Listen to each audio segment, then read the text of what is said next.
Aku menahan napas saat mendengar kakakku sendiri berbisik di samping ranjang. Dia sudah tidur mati, obatnya dosis tinggi. Saat tangan mereka mulai menggeledah tasku, sebelum ceritanya dimulai, silahkan tulis di kolom komentar dari daerah mana saja teman-teman yang menonton cerita ini. Jangan lupa like dan subscribe agar channel ini bisa semakin berkembang dan bisa mempersembahkan cerita yang lebih menarik lagi. Aroma parfum mask yang mahal bercampur dengan bau sate ayam yang sedang dibakar di halaman depan menyambut kedatangan Kalista. Rumah itu, sebuah bangunan 2 lantai bergaya minimalis di pinggiran Jakarta Selatan, tampak terang benderang malam ini. Deretan mobil memadati carport hingga meluber ke bahu jalan. Dari luar, terdengar gelak tawa dan denting gelas yang menandakan pesta sedang berlangsung meriah. Kalista menarik napas panjang di dalam kabin mobil SUV-nya sebelum mematikan mesin. Ia memandangi pantulan wajahnya di kaca spion. Lelah. Lingkaran hitam samar di bawah matanya tak bisa sepenuhnya disembunyikan oleh concealer. Minggu ini adalah minggu yang brutal. Sebagai auditor senior independen yang baru saja menutup kesepakatan likuidasi aset klien senilai miliaran rupiah, ia nyaris tidak tidur selama 3 hari. Namun, keluarganya tidak akan peduli soal itu. Yang mereka tahu, Kalista baru saja dapat komisi besar. Ia meraba saku dalam blazer hitamnya. Ada amplop tebal di sana. Bukan uang tunai, melainkan sebuah cek tunai senilai 50 juta rupiah sebagai hadiah ulang tahun untuk kakak iparnya, Yesi. Bagi Kalista, jumlah itu cukup besar. Tapi bagi keluarganya, itu mungkin dianggap uang receh dibandingkan rumor kekayaan yang mereka yakini dimilikinya. Ingat, senyum. Makan sedikit, beri hadiah, lalu pulang, gumamnya pada diri sendiri sebagai mantra penguat. Kalista keluar dari mobil, menenteng tas kerja kulit berwarna tan yang berisi laptop dan dokumen perbankan penting yang tak sempat ia taruh di apartemennya. Tas itu berat, seberat beban ekspektasi yang selalu diletakkan di pundaknya setiap kali ia menginjakan kaki di rumah masa kecilnya ini. Ya ampun, tante eksekutif muda kita akhirnya datang juga. Suara melengking Yesi terdengar bahkan sebelum Kalista melewati ambang pintu. Yesi, yang malam itu mengenakan gaun merah marun yang sedikit terlalu ketat, bergegas menghampiri. Di belakangnya, berdiri Mas Tegar, kakak kandung Kalista, dan Ibu Farida. Senyum mereka bertiga tampak identik. Lebar, namun mata mereka tidak menyipit ramah. Mata mereka justru bergerak liar, memindai penampilan Kalista dari ujung rambut hingga ujung kaki, dan berhenti cukup lama pada tas kerja di tangan kirinya. Selamat ulang tahun, Mbak Yesi, ucap Kalista sopan, menyerahkan paper bag kecil berisi parfum impor dan menyisipkan amplop di tangannya. Makasih lo, Liz.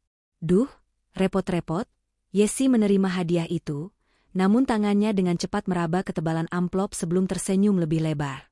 Ayo masuk, makanan keburu dingin. Ibu udah masakin rendang kesukaan kamu. Kalista melangkah masuk. Ruang tamu telah disulap menjadi area prasmanan. Balon-balon emas dan hitam menghiasi langit-langit. Musik pop Indonesia diputar cukup kencang. Ada sekitar 20 orang di sana, kerabat jauh, tetangga, dan beberapa teman sosialita Yesi yang tampak sibuk dengan ponsel masing-masing. Tasnya taruh di kamar ibu aja, Liz. Biar aman, kata Ibu Farida tiba-tiba, muncul di sisi kirinya. Tangannya sudah terulur hendak mengambil alih tas kerja Kalista. Insting Kalista menyala. Nggak usah, Bu. Isinya laptop kantor, data klien rahasia. Aku pegang aja, takut kesenggol orang. Ibu Farida menarik tangannya kembali, sedikit terlalu cepat. Oh, ya sudah. Jangan kaku-kaku amatlah sama keluarga sendiri. Sini, makan dulu.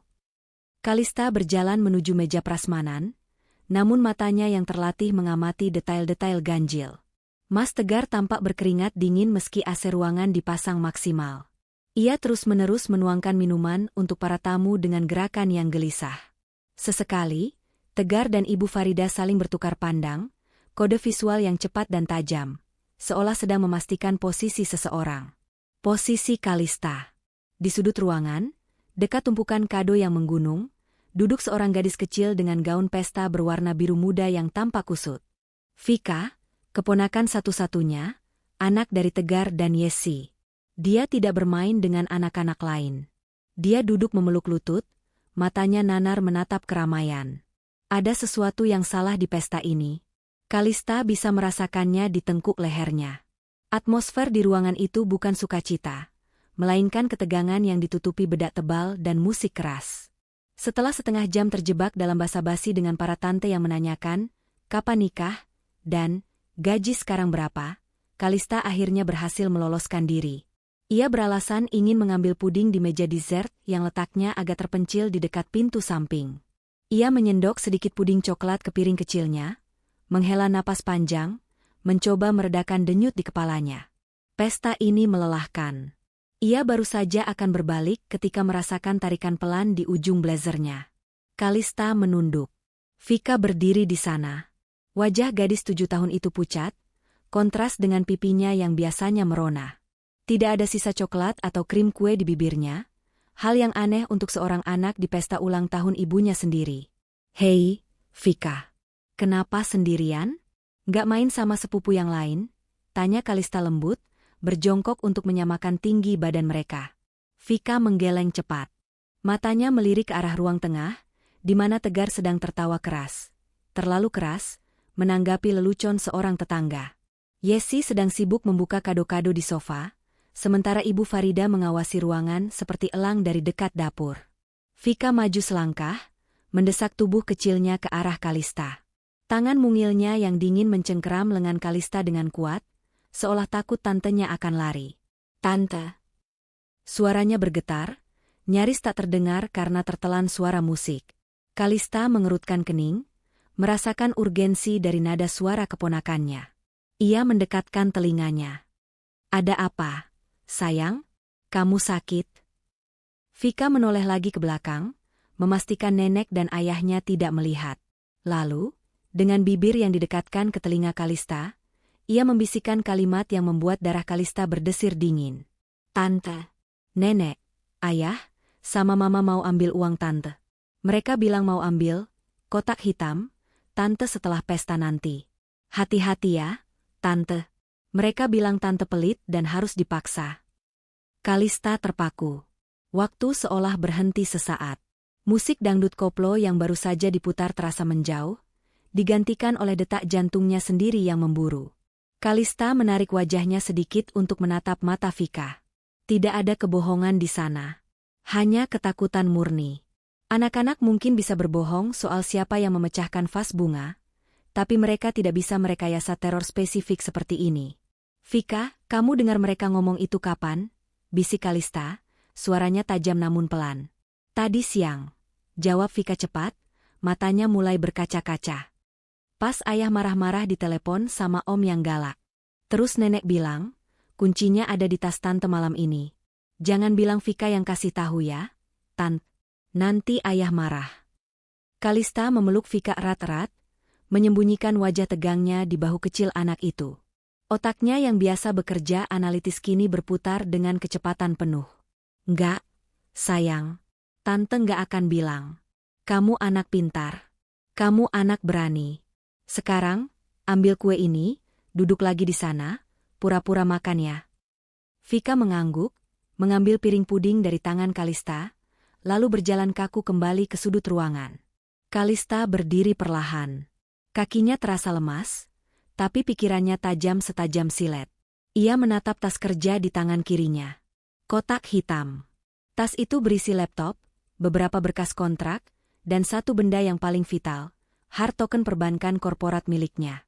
Sebuah alat kecil berwarna hitam seukuran gantungan kunci yang menghasilkan kode dinamis untuk otorisasi transfer dalam jumlah besar.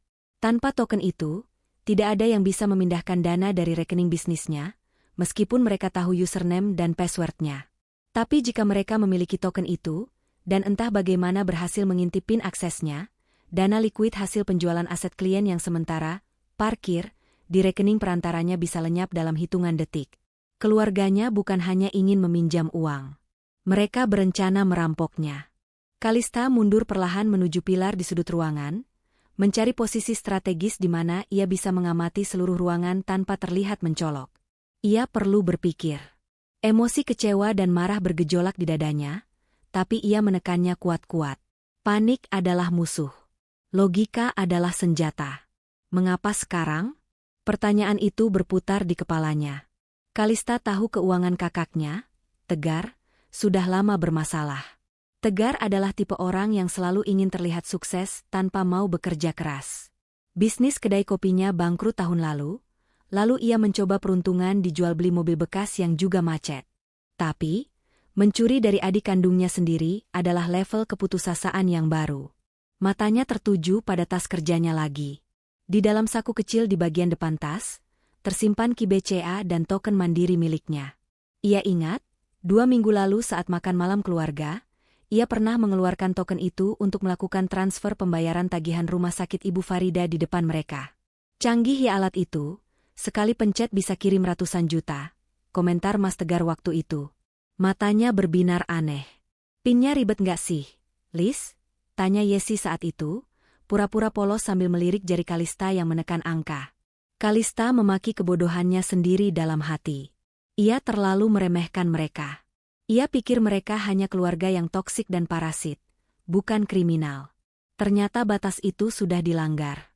Vika menyebutkan, Om yang galak. Itu kuncinya. Loan shark, rentenir, atau mungkin pinjaman online ilegal yang sudah jatuh tempo. Tekanan dari pihak luar itulah yang mengubah parasit menjadi predator. Mereka butuh uang tunai, cepat, dan dalam jumlah besar. Kalista melirik jam tangannya. Pukul 20.15. Pesta mungkin akan berakhir sekitar jam 22. Rencana mereka pasti dilakukan setelah itu. Mereka akan memaksanya menginap. Itu polanya.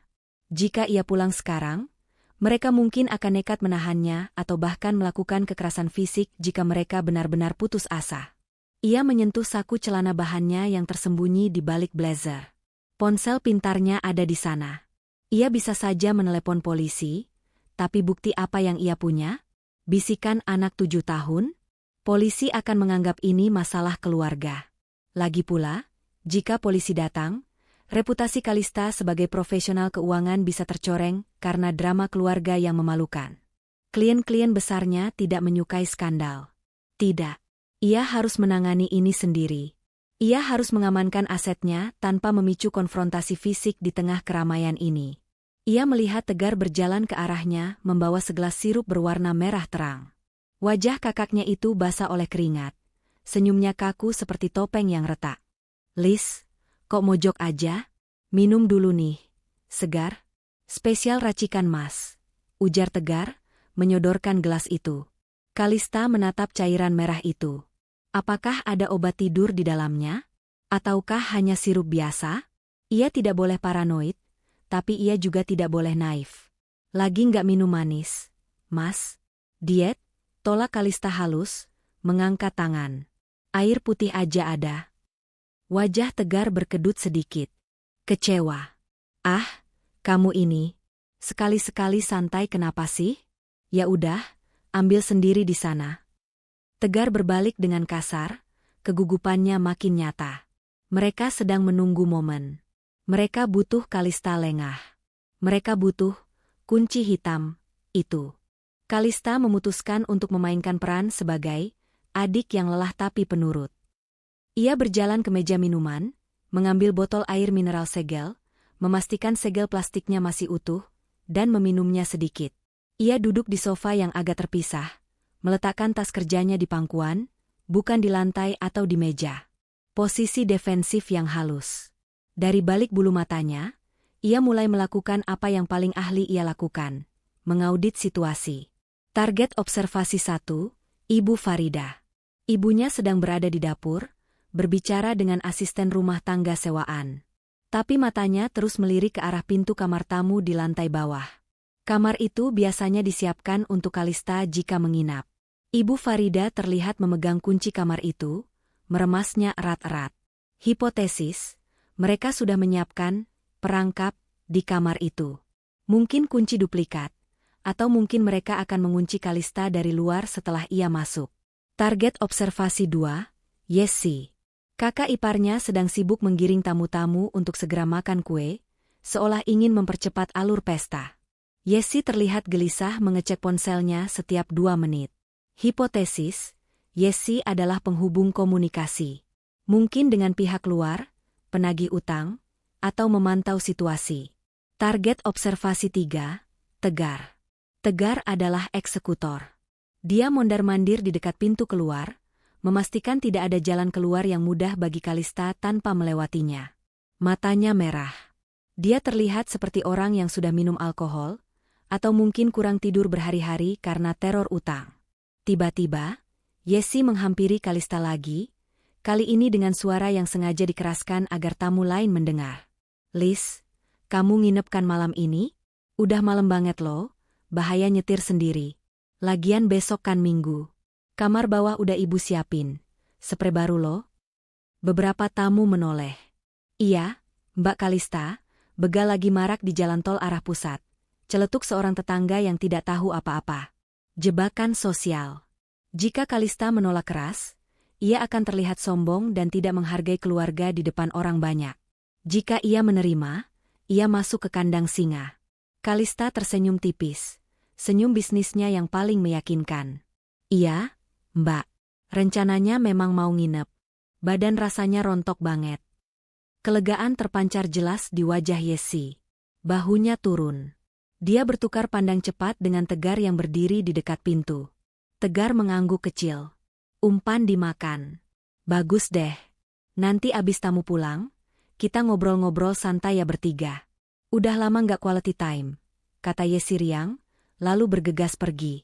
Kalista memeluk tasnya lebih erat. Quality time. Istilah itu terdengar seperti ancaman eksekusi mati. Ia tahu ia tidak boleh benar-benar tidur malam ini. Ia harus menciptakan ilusi. Ia harus selangkah lebih maju.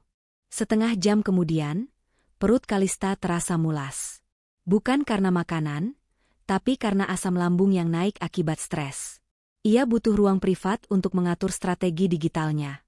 "Bu, aku ke toilet sebentar ya," pamit Kalista pada ibunya yang sedang mengisi ulang piring kerupuk. "Iya, jangan lama-lama. Sebentar lagi potong kue ronde kedua buat keluarga inti," sahut Ibu Farida tanpa menoleh. Kalista berjalan menuju toilet tamu di lorong dekat dapur. Namun, ia tidak masuk ke toilet. Ia melihat pintu gudang kecil di sebelah toilet sedikit terbuka. Ada suara berbisik dari dalam. Kalista melepas sepatu hak tingginya, menjinjingnya di tangan kiri, dan berjalan tanpa suara di atas lantai keramik dengan kaki telanjang berbalut stoking. Ia menempelkan punggungnya ke dinding di samping pintu gudang. Itu suara Tegar.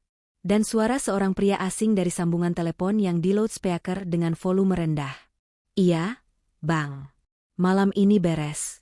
Adik saya udah di sini. Dia nginep." Suara Tegar terdengar serak dan putus asa. "Lu jangan banyak alasan lagi, Gar. Jam 8 pagi besok anak buah gue udah di sana. Kalau duit 200 juta itu nggak ada, sertifikat rumah emak lu gue angkut. Atau lu mau jari lu yang gue angkut?" Suara di telepon itu berat, logat preman pasar yang kental. "Jangan, Bang. Sumpah, duitnya ada. Adik saya pegang token perusahaan. Saldonya miliaran. Saya cuma butuh waktu buat akses pas dia tidur. Dia capek banget, pasti tidurnya kayak mayat. Gue nggak peduli caranya. Mau lu rampok, mau lu bius, terserah. Pokoknya besok pagi lunas. Awas lu main-main sama gue." Klik. Sambungan terputus. Terdengar suara Tegar menendang kardus di dalam gudang, lalu suara isak tangis tertahan. "Bangsat-bangsat." Di lorong gelap itu, Kalista menutup mulutnya dengan tangan. Validasi sempurna. Motifnya, utang 200 juta rupiah jatuh tempo besok pagi. Ancamannya, sertifikat rumah Ibu Farida dan keselamatan fisik Tegar. Metodenya, mengambil token saat Kalista tidur. Kalista merasakan campuran rasa kasihan dan jijik. Kasihan karena kakaknya terjerat sejauh itu, jijik karena mereka memilih mengorbankan dirinya, adik kandungnya sendiri, daripada berterus terang meminta bantuan profesional atau hukum.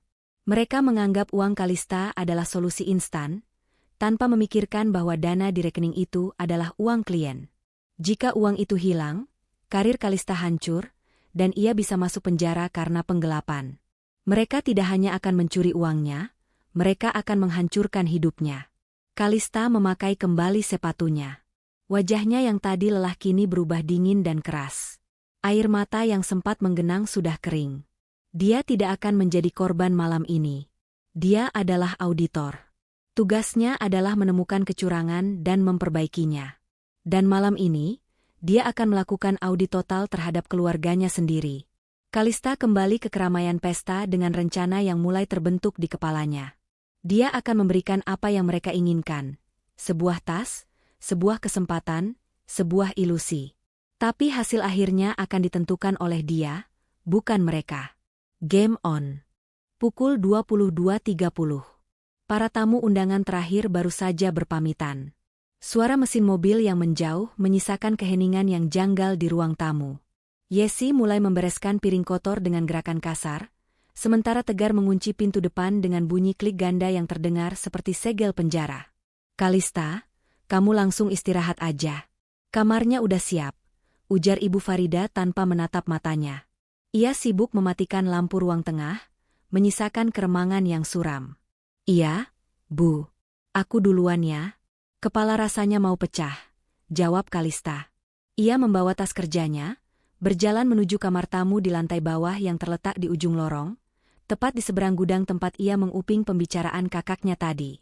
Sesampainya di dalam kamar, Kalista tidak langsung merebahkan diri.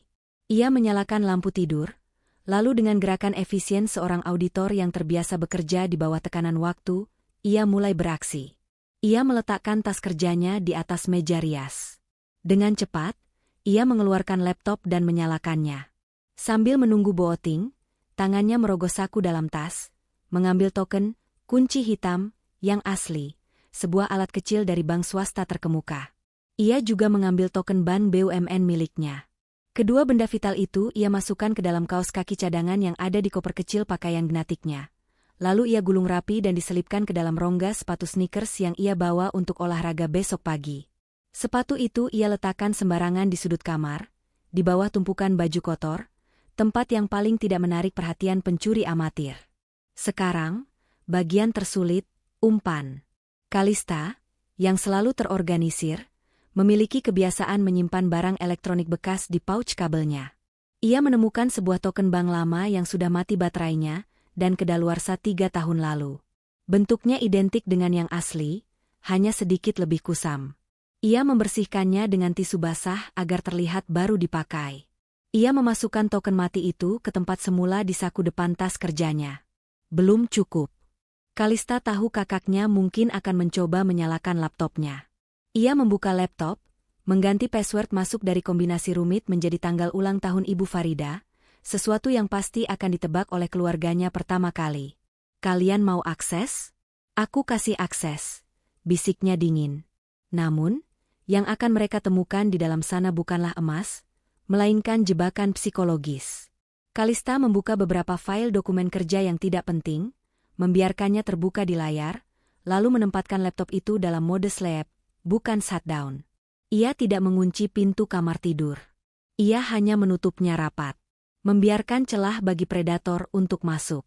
Sebelum ia benar-benar mematikan lampu utama, Kalista duduk di tepi ranjang. Ia mengeluarkan ponsel pintarnya. Sinyal 4G di kamar itu cukup kuat. Ia membuka aplikasi mobile banking dari rekening utamanya, rekening penampungan hasil penjualan aset klien yang diincar keluarganya. Saldo yang tertera di layar sangat fantastis. 2.150 juta rupiah, 2.150 juta rupiah. Jari Kalista gemetar sedikit. Bukan karena takut, tapi karena rasa sakit hati yang mendalam. Uang ini bukan miliknya, ini amanah profesi. Jika uang ini hilang, ia tamat. Ia menekan menu, deposito, investasi. Dalam hitungan menit, Kalista memindahkan 2.140 juta rupiah ke dalam instrumen deposito berjangka 1 bulan dengan fitur automatic rollover. Fitur ini secara efektif mengunci dana tersebut. Uang itu masih ada di bank, masih atas namanya, tapi saldo di rekening giro tabungan utama yang bisa ditarik tunai atau ditransfer instan kini berubah drastis. Ia menyisakan 10 juta rupiah di rekening utama. Jumlah yang cukup untuk operasional, tapi terlalu kecil untuk melunasi utang 200 juta milik Tegar. Layar ponsel berkedip, transaksi berhasil. Penempatan deposito selesai. Kalista menghela napas panjang. Sekarang, Meskipun Tegar berhasil mendapatkan token asli, PIN yang benar, dan password laptop sekalipun, dia tidak akan bisa mencairkan deposito itu malam ini juga tanpa datang ke cabang bank dengan KTP asli dan tanda tangan basah. Secara digital, Kalista baru saja membangun benteng beton di sekeliling uangnya. Namun, ia perlu memastikan drama ini berjalan sesuai skenario. Ia sengaja tidak mematikan notifikasi SMS banking di ponsel keduanya yang ia tinggalkan di dalam tas kerja. Biarkan mereka melihat notifikasi saldo terakhir yang nanti akan membingungkan mereka. Kalista merasa seperti sedang bermain catur melawan lawan yang tidak tahu aturan main. Ia sudah 3 langkah di depan, sementara mereka masih sibuk mengatur pion. Jam dinding menunjukkan pukul 00.15. Rumah sudah sunyi senyap. Tidak ada lagi suara air keran atau langkah kaki. Kalista mengganti pakaian pestanya dengan piyama sederhana. Ia melihat gelas susu hangat yang tadi diantarkan Yesi ke kamar.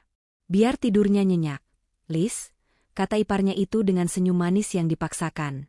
Kalista mengangkat gelas itu, mengendusnya. Baunya normal, tapi ada sedikit endapan putih yang tidak larut di dasar gelas. Obat tidur gerus? Atau sekadar susu bubuk yang tidak rata? Kalista tidak mau ambil risiko. Ia membawa gelas itu ke kamar mandi dalam, menuangkan isinya ke wastafel, dan menyiramnya bersih. Ia menyisakan sedikit bekas susu di bibir gelas, untuk memberi kesan ia telah meminumnya. Ia mematikan lampu utama, menyisakan kegelapan total. Kalista berbaring di kasur, menarik selimut hingga sebatas dada. Ia menyelipkan ponsel utamanya di bawah bantal, dengan aplikasi voice recorder yang sudah aktif merekam. Sensitivitas mikrofon diatur maksimal. Detik demi detik berlalu. Kalista mengatur napasnya agar terdengar berat dan teratur, meniru irama orang yang tidur pulas di bawah pengaruh obat. Matanya terpejam, tapi telinganya bekerja ekstra keras. Ia mendengar suara settling rumah, kayu yang memuai, angin yang mengetuk jendela. Jantungnya berdegup kencang melawan tulang rusuknya. Rasa was-was merayap. Bagaimana jika mereka tidak hanya ingin mencuri? Bagaimana jika mereka berniat menyakitinya agar dia tidak melapor? Tidak. Tegar pengecut, tapi dia bukan pembunuh. Ibu Farida manipulatif, tapi dia masih memikirkan citra keluarga. Mereka hanya butuh uang. Krek. Suara engsel pintu yang kurang minyak terdengar samar. Sangat pelan. Kalista melemaskan seluruh otot tubuhnya. Ia membiarkan mulutnya sedikit terbuka, bahkan mengeluarkan suara dengkuran halus yang dibuat-buat. Langkah kaki itu masuk. Bukan satu orang. Ada 2 pola napas yang berbeda. Satu berat dan tersengal, Tegar, satu lagi ringan dan cepat, Yesi. Aroma rokok Tegar dan parfum murah Yesi memenuhi ruangan kecil itu. Mereka sudah di dalam. Kalista merasakan kehadiran mereka di sisi tempat tidur. Ia bisa merasakan hawa tubuh Tegar yang berdiri tepat di samping kepalanya. Ada keraguan dalam diam itu. Dia beneran tidur? Bisik Yesi, suaranya nyaris seperti desisan ular. Tidur mati dia. Obatnya dosis tinggi, balas Tegar, suaranya gemetar. Cepetan ambil tasnya. Kalista menahan dorongan untuk menelan ludah. Jadi benar, ada obat di susu tadi. Fakta bahwa kakak kandungnya sendiri tega membiusnya membuat sisa rasa persaudaraan di hati Kalista runtuh malam itu juga. Tidak ada lagi keraguan. Ini perang. Terdengar suara gesekan kain. Mereka mengambil tas kerja dari meja rias. Berat banget tasnya, keluh Yesi. Laptopnya di dalam. Udah, bawa keluar. Jangan buka di sini, nanti dia bangun, perintah Tegar. HP-nya mana? Kita butuh HP-nya buat kode OTP kalau tokennya minta konfirmasi, tanya Yesi. Jantung Kalista berhenti sesaat. Ia lupa soal ponsel kedua.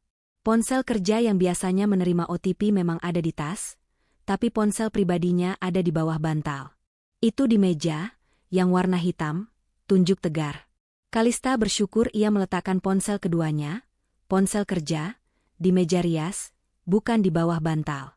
Mereka mengambil ponsel itu. Ayo keluar. Langkah kaki mereka menjauh. Pintu kamar ditutup kembali dengan sangat hati-hati. Klik. Setelah yakin mereka pergi, Kalista membuka matanya dalam kegelapan. Air mata kemarahan menetes di pipinya, tapi ia segera menghapusnya. Ia bangkit perlahan, berjalan tanpa suara menuju pintu, dan menempelkan telinganya di sana. Drama babak kedua dimulai di ruang tengah. Kalista membuka pintu kamar sedikit saja, hanya selebar celah jari, cukup untuk mengintip dan mendengar suara dari ruang tengah yang berjarak sekitar 5 meter dari kamarnya. Di sana, di atas meja makan yang kini penuh dengan dokumen curian, Tegar, Yesi, dan Ibu Farida berkumpul mengelilingi laptop Kalista yang menyala terang. Wajah mereka diterangi cahaya layar monitor, menampilkan ekspresi ketegangan yang grotesk. "Coba tanggal lahir ibu," desak Ibu Farida. Tegar mengetik dengan jari gemetar. "Masuk." "Kebuka?" serunya tertahan. Ada nada kemenangan dalam suaranya. "Buka internet bankingnya." "Cepetan, Gar," desak Yesi. Kalista melihat Tegar mencolokkan token, yang palsu mati, ke laptop, mengira itu jenis token USB, atau mungkin sekadar memegangnya siap-siap memasukkan angka. "Oke, username udah auto-save. Sekarang masukin pin token," gumam Tegar. Ia memencet tombol di token mati itu.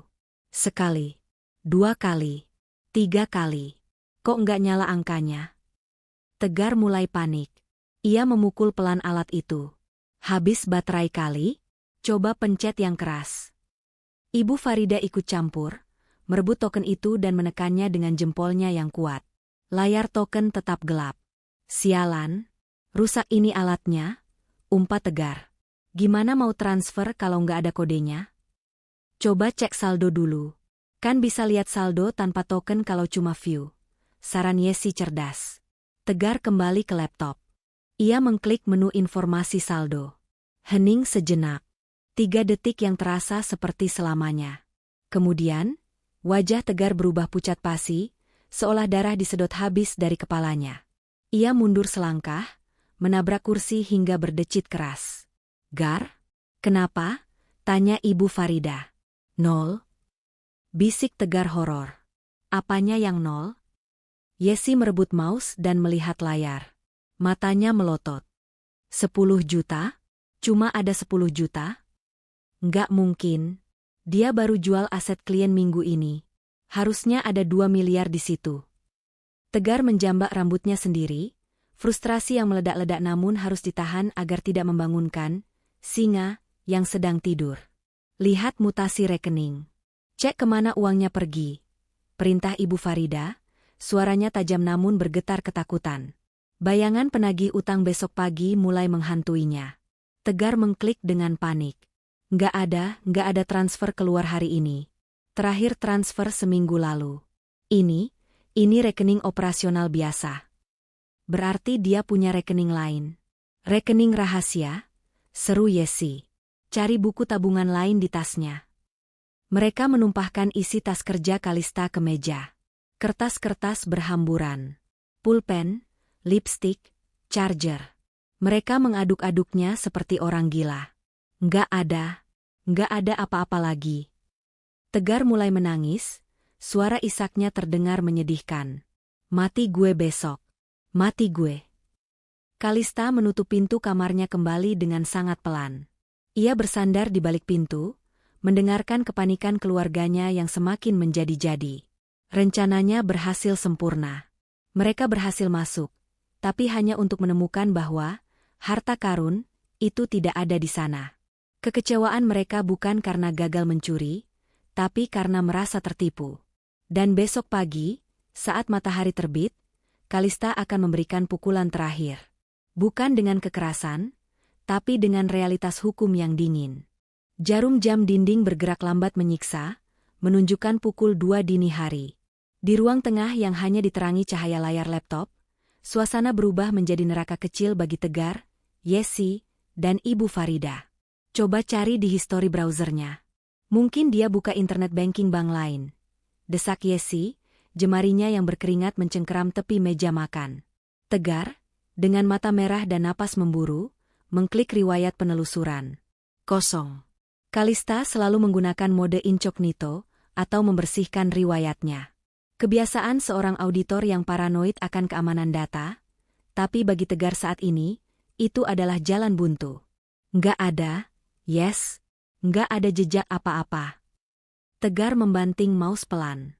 Dia beneran mindahin uangnya. Atau mungkin si bangsat Roni itu bohong soal Kalista baru cairin aset. Roni nggak pernah salah info. Gar, sela Ibu Farida tajam. Adikmu itu yang licik. Dia pasti punya brankas lain. Atau mungkin uangnya sudah dibelikan emas batangan dan ditaruh di deposit box bank. Mereka kembali menggeledah tas kerja Kalista untuk ketiga kalinya. Mereka membuka setiap resleting, meraba setiap jahitan mencari uang tunai tersembunyi. Nihil. Hanya ada dokumen-dokumen perjanjian kerjasama yang penuh istilah hukum yang tidak mereka mengerti, pulpen Parker, dan power bank. Kalista, si adik yang selama ini mereka anggap hanya beruntung, punya karir bagus, ternyata jauh lebih teliti dari dugaan mereka. Sekarang jam 2 lewat, suara tegar bergetar. 5 jam lagi matahari terbit. 5 jam lagi anak buah Bang Jago datang. Balikin tasnya, perintah Ibu Farida tiba-tiba, suaranya dingin namun ada nada kekalahan di sana. Rapikan isinya persis seperti semula. Jangan sampai dia curiga kita sudah bongkar. Tapi Bu, utangnya. Diam, bentak Ibu Farida tertahan. Kalau dia bangun dan sadar kita nyuri, dia bisa lapor polisi. Situasi kita bakal lebih hancur. Balikin tasnya sekarang. Kita pikirkan alasan lain besok pagi. Dengan tangan gemetar, Yesi dan Tegar menyusun kembali barang-barang Kalista. Mereka memastikan posisi laptop, lilitan kabel, bahkan letak pulpen sesuai ingatan visual mereka. Tegar membawa tas itu kembali ke kamar tamu, mengendap-endap seperti pencuri amatir yang gagal total. Ia meletakkan tas itu kembali di meja rias. Saat ia berbalik keluar, ia melihat sosok Kalista di balik selimut masih mendengkur halus. Tidur nyenyak banget lo, Lis, batin Tegar penuh dengki. Sementara kakak lo mau mati ketakutan. Cahaya matahari pagi menerobos masuk melalui celah gorden ruang makan. Aroma nasi goreng dan kopi menyebar, sebuah upaya normalisasi yang menyedihkan dari Ibu Farida. Kalista keluar dari kamar mandi, sudah berpakaian rapi dengan celana kulot kain dan kemeja santai. Wajahnya segar, rambutnya tergerai rapi. Kontras sekali dengan 3 orang yang duduk di meja makan. Tegar tampak seperti mayat hidup. Kantung matanya hitam dan bengkak. Tangannya gemetar saat memegang sendok. Yesi menunduk terus, menghindari kontak mata. Riasannya tebal tapi tidak bisa menutupi wajah lelahnya. Ibu Farida duduk kaku di ujung meja, tatapannya kosong menatap pintu depan. Selamat pagi, sapa Kalista ceria, menarik kursi. Wah, nasi goreng spesial Ibu. Tumben sarapan pagi banget jam 7 udah siap. Iya, biar kamu nggak telat kalau mau pulang. Jawab Ibu Farida datar, suaranya serak. Kalista mengambil sendok. Loh, kok ngusir? Aku masih mau main sama Vika sebentar. Mana Vika? Masih tidur. Jawab Tegar cepat. Terlalu cepat. Kalista mengunyah suapan pertamanya. Hening yang mencekam menyelimuti meja makan. Hanya denting sendok beradu dengan piring yang terdengar. Mas Tegar kenapa? Kok keringetan gitu? AC-nya kurang dingin? Tanya Kalista polos, menunjuk dahi kakaknya yang berbintik peluh. Tegar tersentak, hampir menjatuhkan sendoknya. Hah? Enggak. Agak masuk angin aja semalam. Kebanyakan ngerokok. Oh, kirain lagi banyak pikiran. Kalista tersenyum tipis, lalu menatap Yesi. Mbak Yesi juga diam aja. Pestanya sukses kan semalam? Hadiah dariku cukupkan buat nambah-nambah tabungan? Yesi tersedak minumannya. Wajahnya memerah. Cek 50 juta itu memang besar. Tapi tidak ada artinya dibandingkan utang 200 juta yang jatuh tempo hari ini. Cukup banget kok. Lis, makasih ya. Di balik ketenangan wajahnya, Kalista menghitung detik. Ia tahu mereka sedang menunggu eksekusi. Setiap kali ada suara motor lewat di depan rumah, bahu Tegar menegang. Ketakutan adalah hukuman awal yang Kalista berikan sebelum keadilan yang sebenarnya datang. Tiba-tiba, terdengar suara gerbang besi depan digedor keras. Dung, dung, dung. Tegar melompat dari kursinya, wajahnya pucat pasi seputih kertas.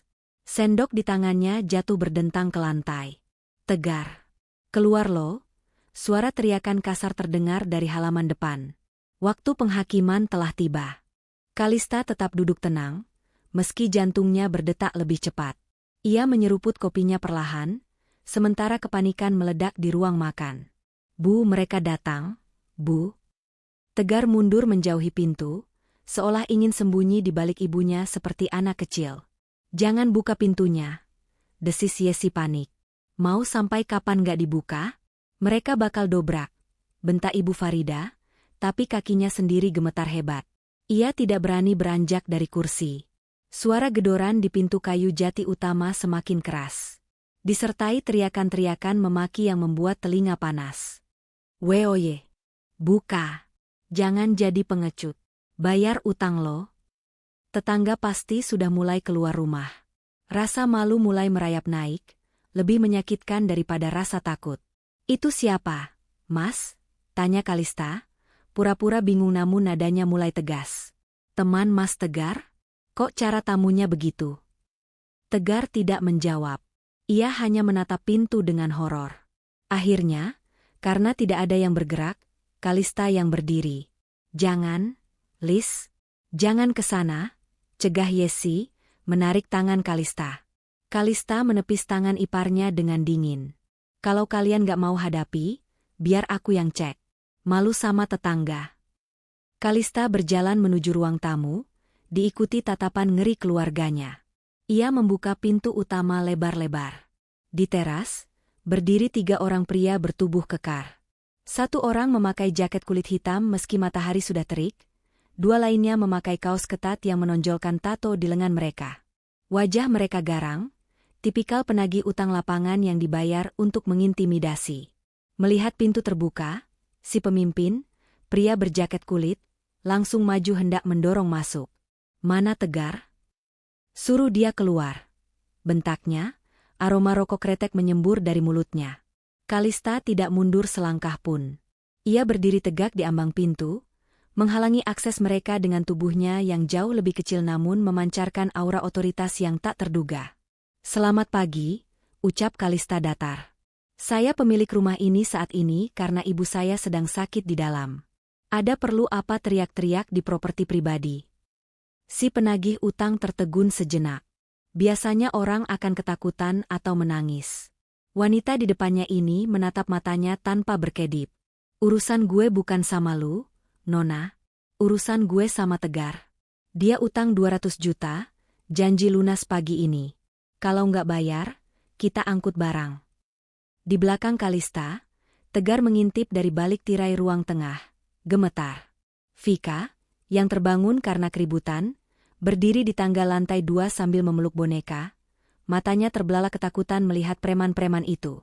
Pemandangan Vika yang ketakutan membuat darah Kalista mendidih.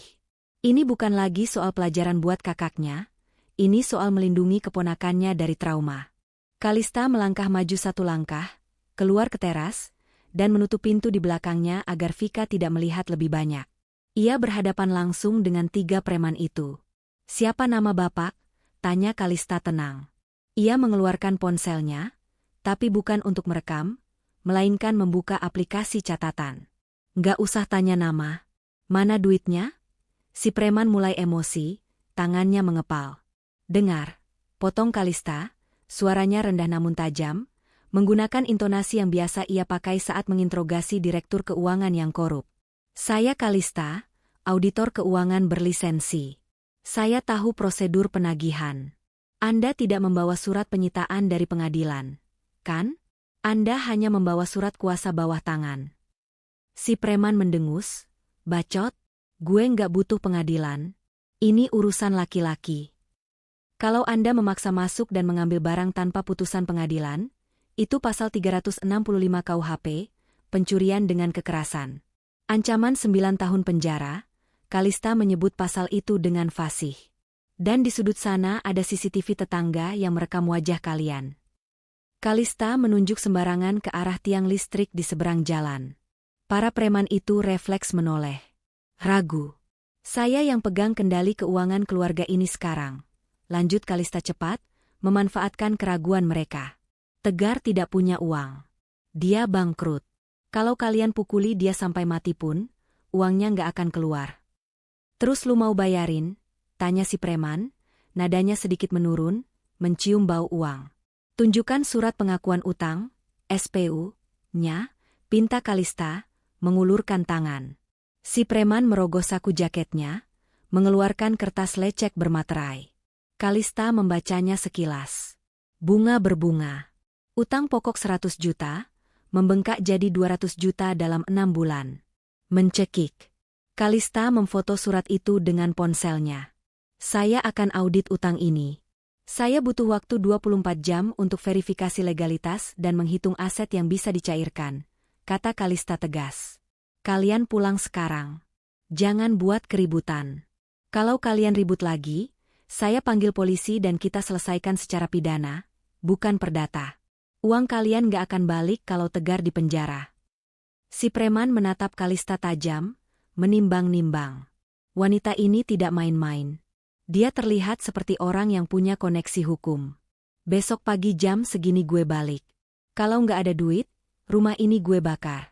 Ancam si preman, meludah ke tanah, lalu memberi kode pada anak buahnya untuk mundur. Mereka pergi, meninggalkan suara motor yang menderu kasar. Kalista menunggu sampai mereka benar-benar hilang dari pandangan di ujung jalan. Bahunya turun sedikit, melepaskan ketegangan. Tangannya dingin. Ia baru saja menggertak preman pasar dengan nyali yang ia sendiri tidak tahu ia miliki. Ia berbalik menatap pintu rumah.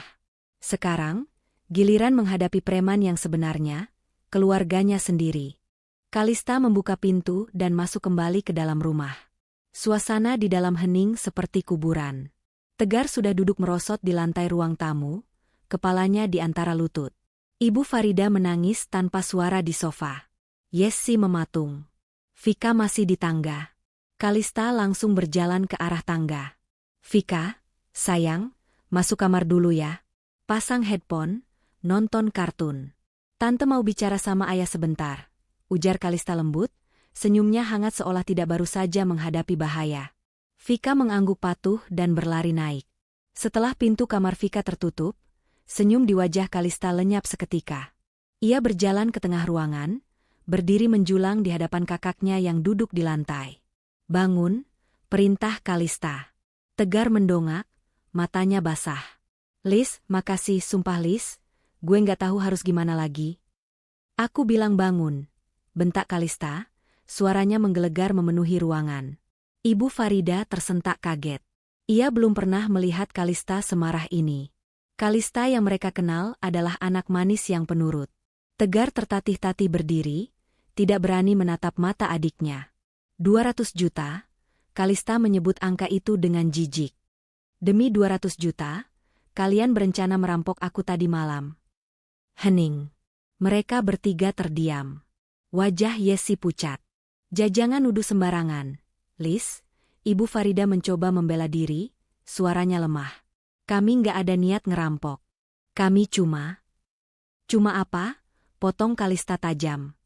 Cuma mau minjam token aku pas aku tidur? Cuma mau mindahin dana klien aku yang bisa bikin aku masuk penjara. Kalista melempar tas kerjanya ke sofa. Kalian pikir aku bodoh? Kalian pikir aku nggak sadar kalian kasih obat tidur di susu aku tadi malam? Pernyataan itu seperti bom yang meledak di ruangan itu. Yesi menutup mulutnya dengan tangan. Rahasia mereka terbongkar telanjang. Lis, tolong ngertiin. Tegar mulai merengek. Itu utang judi bola, Lis. Awalnya dikit, terus gue coba balikin pakai pinjaman online. Makin numpuk. Gue diancam dibunuh, Lis. Gue panik. Jadi karena Mas Tegar judi, aku yang harus dikorbankan? Tanya Kalista dingin. Kalian bertiga sekongkol. Ibu, Yesi, Mas Tegar. Kalian tega bius aku. Kalian geledah tas aku. Kalista menatap ibunya dengan tatapan terluka yang mendalam. Ibu yang paling bikin aku kecewa. Ibu tahu ini salah, tapi ibu membiarkan. Ibu malah ikut nyuruh. Ibu Farida menunduk, air matanya menetes deras.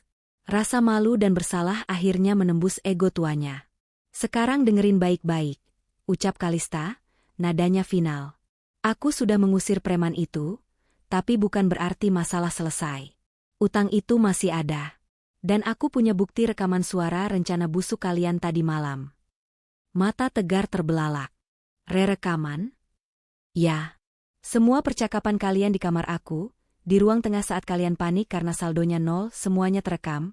Kalista berbohong sedikit soal jangkauan rekamannya, tapi itu cukup untuk membuat mental mereka runtuh total. Jadi sekarang, kalian punya dua pilihan. Kalista mengangkat dua jari. 1. Aku pergi dari sini, biarkan preman itu balik besok dan bakar rumah ini sesuai ancaman mereka. 2. Kalian serahkan nasib kalian sepenuhnya ke tangan aku, dengan syarat apapun yang aku ajukan. Tegar langsung bersimpuh, memegang kaki Kalista. Pilihan kedua, Lis. Apa aja? Tolong kami, Lis. Kalista menatap kakaknya yang menyedihkan itu.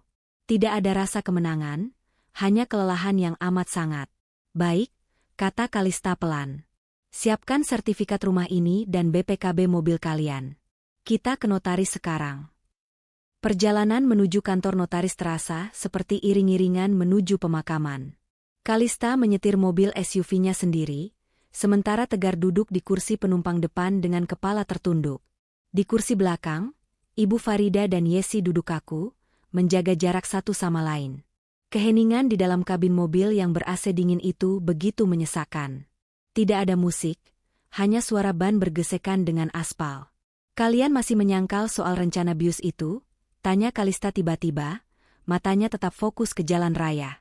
Lis, sumpah itu cuma ide spontan. Kami nggak benar-benar mau nyakitin kamu. Tegar mencoba membela diri dengan suara parau. Kalista tidak menjawab. Tangan kirinya bergerak ke layar head unit mobil yang terhubung dengan ponselnya via Bluetooth. Ia menekan tombol play pada file rekaman yang sudah ia edit semalam. Suara jernih dari speaker premium mobil memenuhi kabin. Obatnya dosis tinggi. Dia bakal tidur kayak mayat.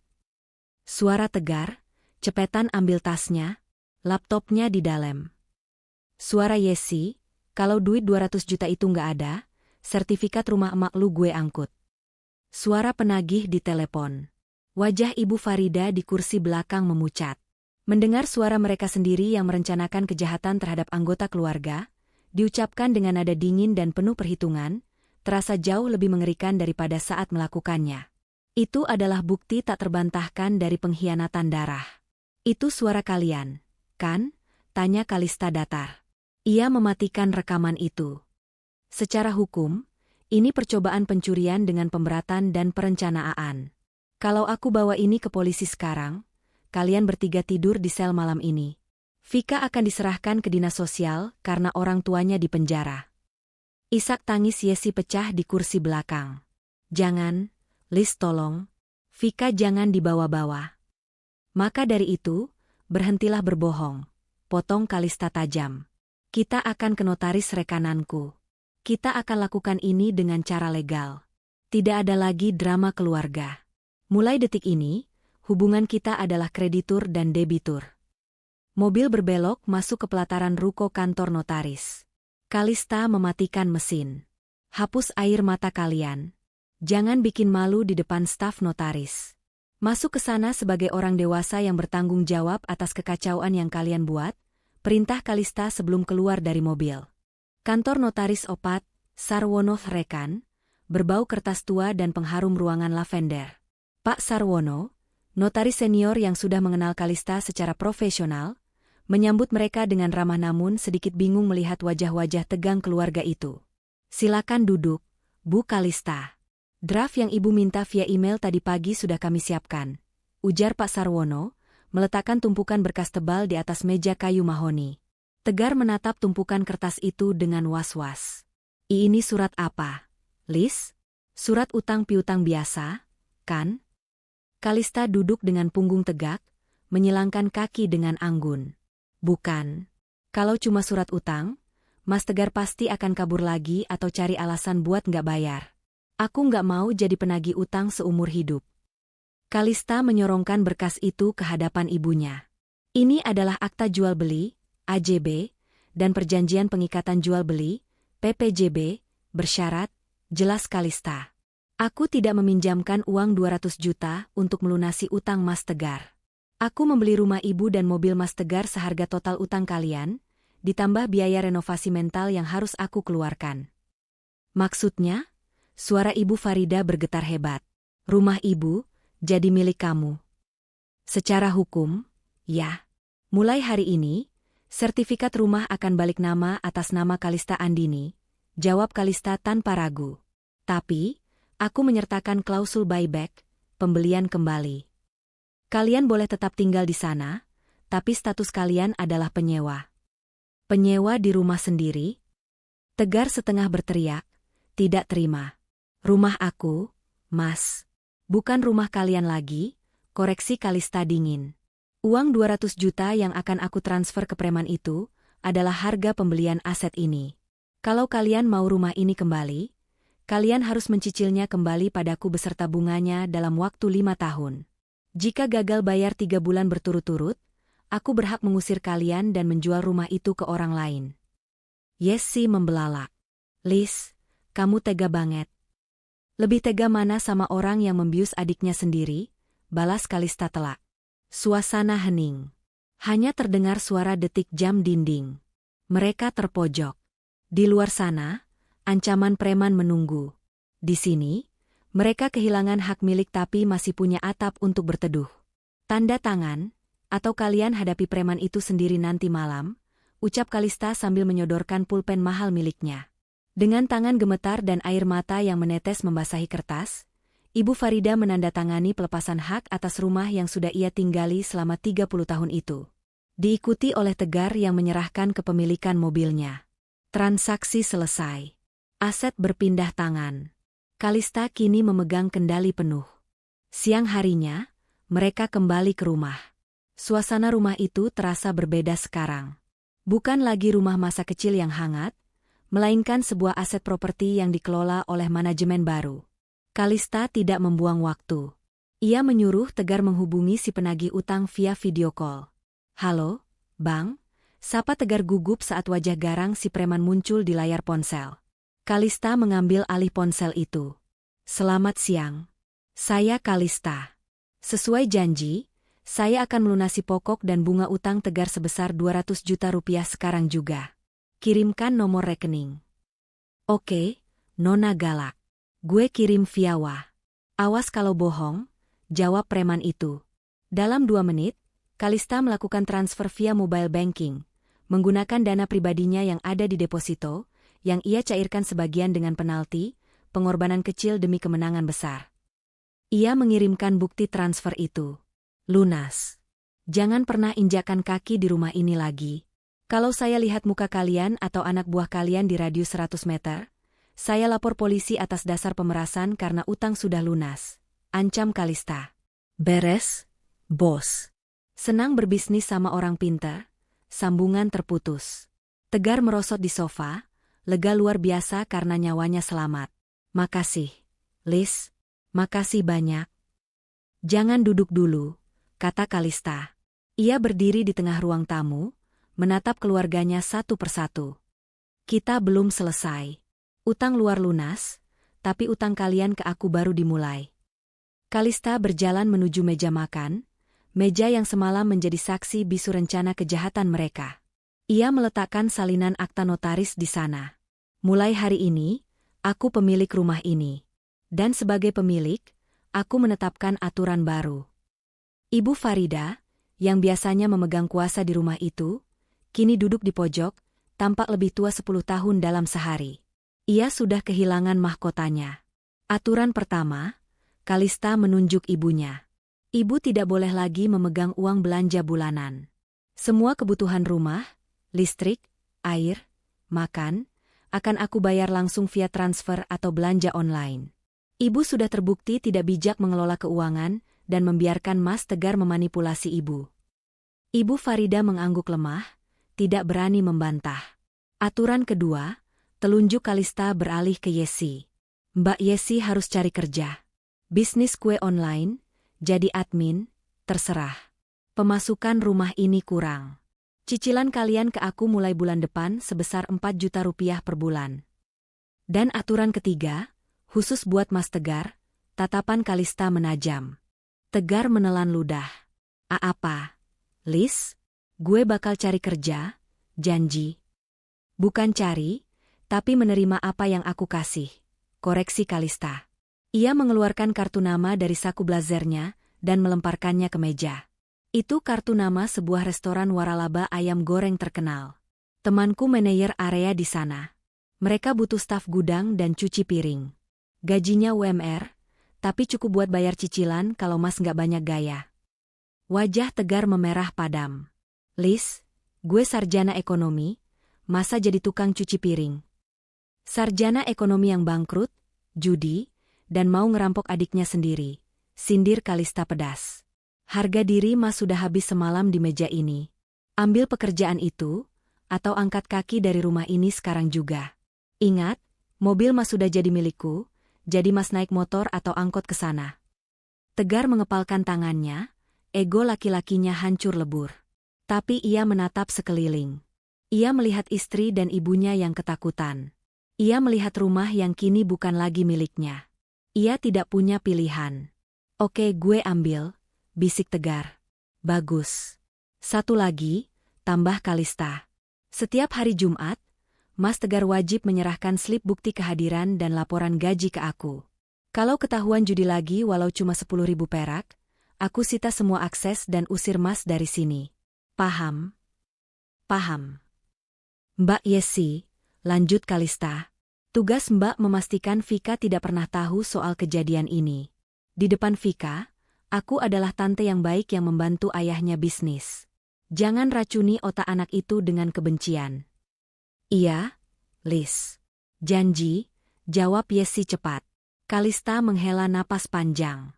Rasa lelah yang amat sangat akhirnya menghantam tubuhnya. Ini bukan kemenangan yang membahagiakan. Ini kemenangan yang pahit. Ia berhasil menyelamatkan asetnya dan mencegah keluarganya dari kehancuran total, tapi ia kehilangan ilusi tentang keluarga bahagia. Mulai sekarang, ini adalah hubungan profesional. Transaksional. Dingin, tapi aman. Sore harinya, Kalista bersiap pulang ke apartemennya. Ia sudah tidak sanggup berlama-lama di rumah itu. Atmosfernya terlalu canggung. Ibu Farida masuk ke kamar dan tidak keluar lagi. Tegar sibuk membersihkan mobil, yang kini milik Kalista, sebagai bentuk pelayanan pertamanya. Kalista melihat Vika duduk di teras, sedang mewarnai buku gambar. Gadis kecil itu terlihat jauh lebih tenang dibanding kemarin malam. Hai, sayang, sapa Kalista, duduk di sebelah Vika. Vika menoleh, senyumnya merekah. Tante mau pulang? Iya, tante harus kerja besok. Kalista mengelus rambut keponakannya. Makasih ya, Vika. Karena Vika berani bilang sama tante kemarin, semuanya jadi baik-baik saja. Om-om jahat tadi sudah nggak akan datang lagi. Mata Vika berbinar. Beneran, tante? Ayah nggak akan dimarahin lagi? Nggak. Ayah sekarang mau kerja di tempat baru. Vika harus semangatin ayah ya, ujar Kalista. Kalista mengeluarkan sebuah buku kecil dari tasnya. Buku tabungan pendidikan anak. Vika, ini buat kamu. Tante sudah masukin uang di sini buat sekolah Vika nanti sampai kuliah.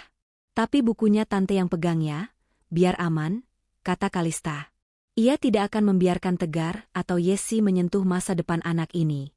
Vika mungkin tidak mengerti nominal uang, tapi ia mengerti rasa aman. Ia memeluk Kalista erat-erat. Tante Kalista baik. Nggak kayak kata nenek. Kalista tersenyum getir mendengar kejujuran anak kecil itu. Nenek cuma lagi bingung. Sayang, sekarang semua sudah beres. Kalista bangkit berdiri, berjalan menuju mobilnya. Tegar membukakan pintu pagar dengan canggung, tidak berani menatap mata adiknya. Hati-hati di jalan, Lis, gumam Tegar pelan. Kerja yang benar besok. Mas, jangan telat, jawab Kalista singkat tanpa menoleh. Mobil Kalista melaju meninggalkan pekarangan rumah. Ia melihat dari kaca spion, rumah itu semakin mengecil. Ia sadar, ia tidak akan sering-sering berkunjung lagi. Ia telah membeli rumah itu, tapi ia tidak membeli kembali rasa percayanya. Di kursi penumpang, tas kerjanya duduk dengan aman. Token dan laptopnya terjaga. Di rekening bannya, saldo perlahan akan pulih. Kalista menyalakan radio. Lagu pop mengalun. Ia menarik napas dalam-dalam, menikmati udara kebebasan. Ia sendirian, tapi ia aman. Dan yang terpenting, ia menang.